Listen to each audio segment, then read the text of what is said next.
Okay, so how many of you guys have anybody or any family members that has diabetes?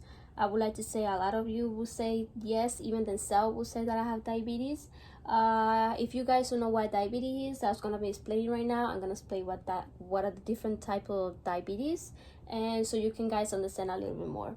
So 37.3 million people have diabetes. That's gonna be approximately 11.3% of the USA population. It may not seem like a lot, but it is, and it's very dangerous. So I'm gonna start with what are the different types of diabetes are.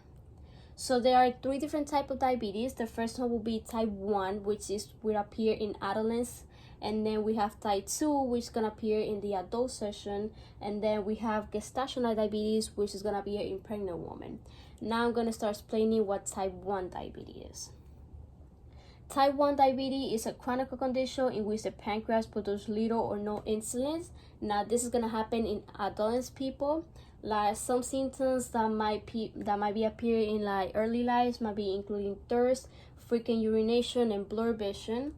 Now for type 2, for type 1 diabetes, there's no treatment, but maintaining a normal blood sugar, insulin therapy, even diet and exercise might help manage the disease.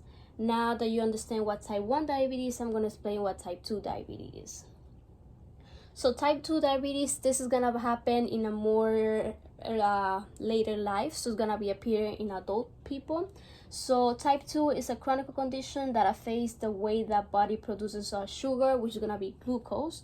Now some symptoms that might appear in adult life will be unintended weight loss, numbness or tingling in the hands and feet, and areas of dark skin around your body.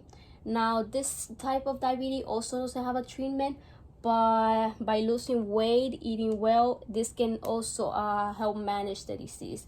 Now like I said before, even type 1 and type 2 diabetes doesn't have a treatment, but it might be the same kind of treatment by like eating well, doing exercise, and maintaining like a good level of sugar might help contain the diabetes. Now that I explained type 1 and type 2 diabetes, I'm gonna move on to the third one.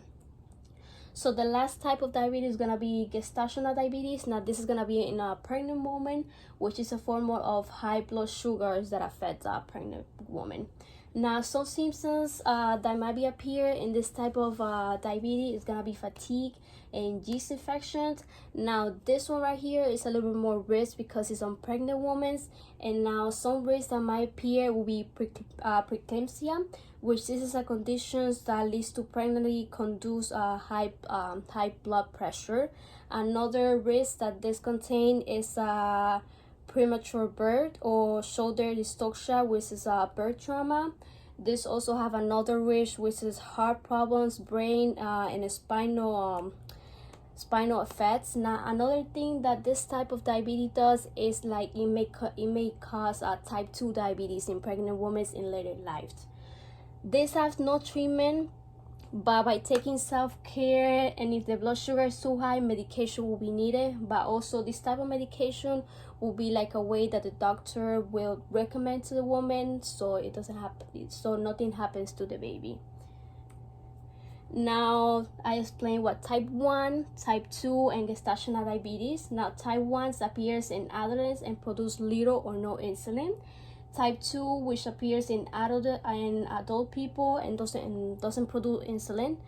And then we have gestational diabetes, which appears in pregnant women because of high blood sugar. Now this is what. Thank you.